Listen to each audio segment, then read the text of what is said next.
আয়াত ৩৮ قل للذين كفروا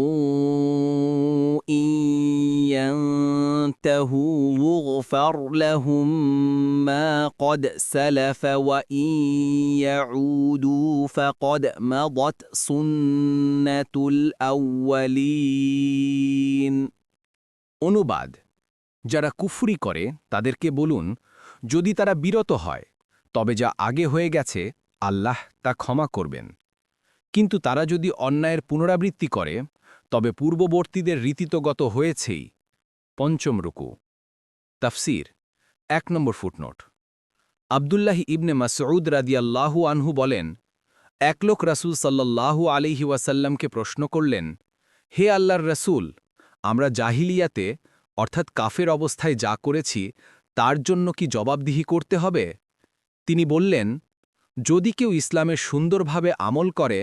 তবে জাহিলিয়াতের কর্মকাণ্ডের জবাবদিহি করতে হবে না আর যদি খারাপ আমল করে তবে পূর্বাপর সব কিছুর জন্যই ধরা হবে বুখারী শরীফ ৬৯২১ নম্বর হাদিস